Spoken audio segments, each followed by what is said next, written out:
right, so this is the official first banh mi in Vietnam. We've had banh mi before in the States, but just look at this beauty. The real test is the crunch. Oh yeah, crunchy. And then I got the barbecue pork one, and it has carrots, mayonnaise, barbecue pork, cucumber. I do like a lot when the carrots are shredded very, very finely, you know? All right, let's give this a try.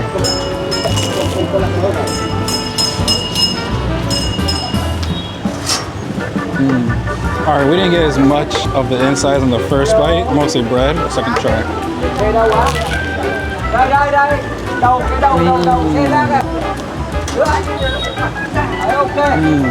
I really like the cucumber, and the barbecue pork is so savory, and then the bread is so perfect. The bread is super fresh. The bread to insides ratio is really good. That's very important. The bread is like super thin, if you see on the outside.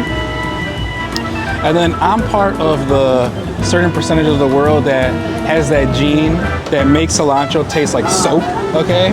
But this cilantro in here, it just works so well because it's also spicy. It's honestly delicious.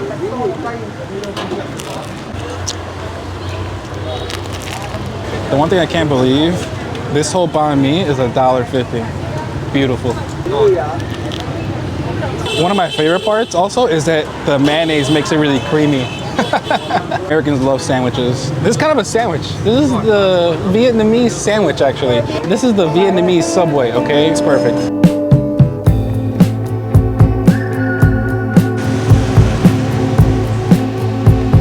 Okay, we're at our next spot. We got a fried spring roll here. Let's give it a taste.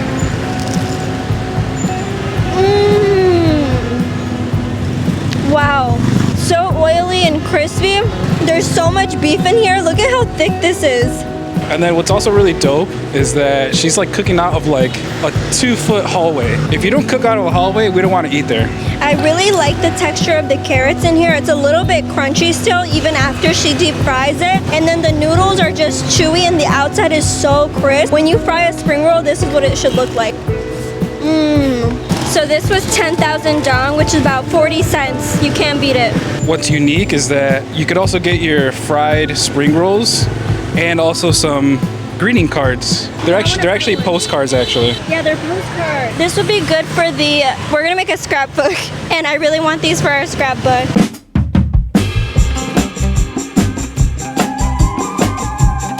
Okay, we're here at our next spot and we're going to be making our own fresh spring rolls. So what's on the plate is cucumber, fresh mango, the barbecue pork, pickled papaya, lettuce, and mint, everything you need for your spring roll. What I like about making your own spring rolls is that it's really up to the user's choice, okay? User's preference, maybe. So you start with your rice paper, and this one is dry. What I like is some lettuce, but this is too big, and make it a little bit smaller. Oh my God, there's a fan right next to us and it might blow away my ingredients.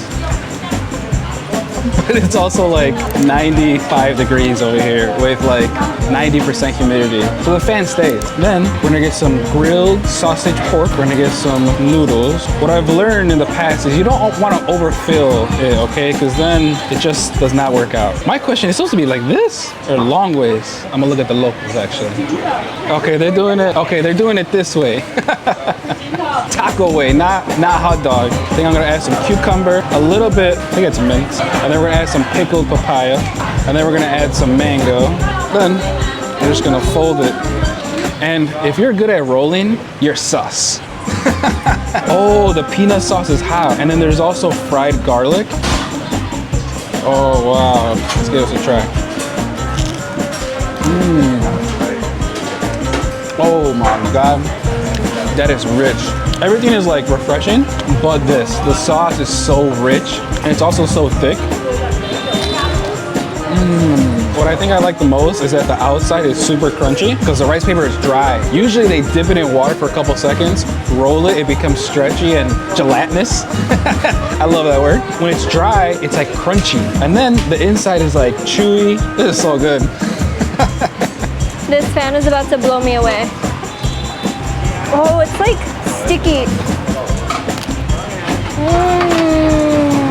It has a really good texture, and I've never had barbecue pork in my spring roll. I really, really like that. Usually I always have tofu or vegetable. The pork has so much flavor. The peanut sauce is sweet and very savory, which goes really well with the fresh spring roll.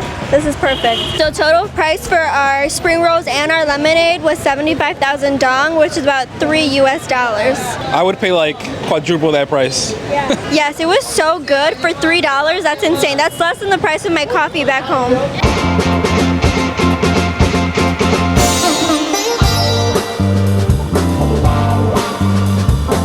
If you're American and you want some fried food, come here. And I put it there because I can't pronounce it. But we're here to try some nem chua, which is fried pork and pork skin. You can get it two ways, breaded and then on a stick essentially. We got both with sweet potato fries. I think it's actually two things. If you're American, you like fried foods. And if you just went to the bars, fried foods just goes down really good. But I say we be a little purist and try the pure form without the breading. There's also this sauce. Oh, spicy. It looks like buffalo sauce. Is it like that? No, it's like hot sauce. it's really hot sauce. It's like a sweet ketchup-y hot sauce is what I would say. It's really porky, seasoned really well, and it does have like a charcoal flavor. You know, it's grilled on charcoal. It's really, really good. Yeah, if you want like greasy food, this is like perfect. This whole alley is just all fried foods essentially. Let's try the breaded version.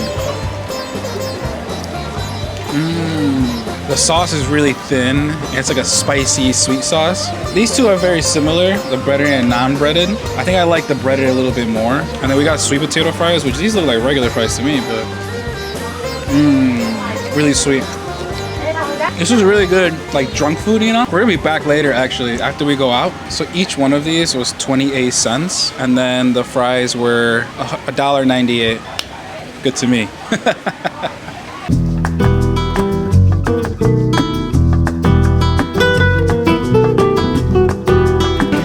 Trying a traditional Vietnamese dessert, and pretty interesting here. This looks like a little fruit cocktail soup thing. So they served it with ice. I don't know what the correct way to eat this is, but I think you just grab some ice cubes and dip it into your soup here. So let's give it a taste. I think I'm gonna start with this little squishy jello-like looking thing.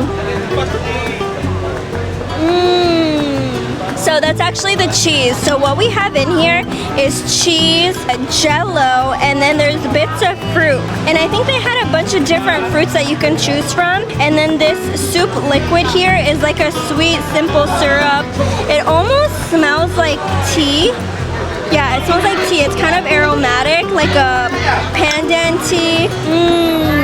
It's super creamy. It's just like a cold, delicious dessert, especially in Vietnam heat. This is like a really good dessert. They use either cream cheese or mozzarella, which is crazy, right? Oh, that's refreshing. I think it needs more ice though. And then they give you like crushed ice and also big pieces. Let's try the white one. Oh, the white one is actually a cheese one. It's super creamy. The other one is like a jello almost like consistency. So first they take out the seed, that's why there's a hole here. What it tastes like is a firm seedless grape. So each one of these desserts was only $1.50.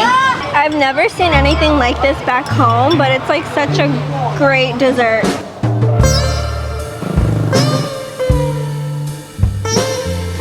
So we're at our next spot, and this place has been recommended multiple times. Their pho is supposed to be incredible. So I think this is my favorite bowl of pho I've had in Vietnam so far. The beef is so tender, and the noodles are not overcooked at all. It's really easy to overcook rice noodles. I added some lime, but I think it needs a little bit of spice, so we're gonna add some chili peppers. I think maybe 3. Okay, last time I added 2 and it was too spicy. With the chili peppers, it takes it to a whole nother level. I personally like it spicy. This is really good. This is a really high quality pho. It's packed in here.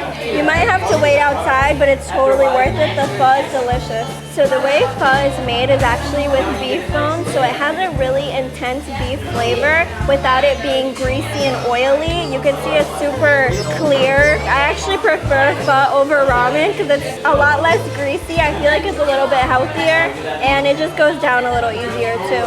So this bowl of pho was 90,000 dong. In dollars, it's about $3.50.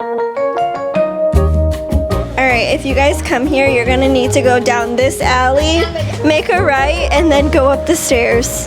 What the hell? Okay, as our first day here in Vietnam, I think it's only right to start with a Vietnamese egg coffee. I got it iced. I'm so excited to try this.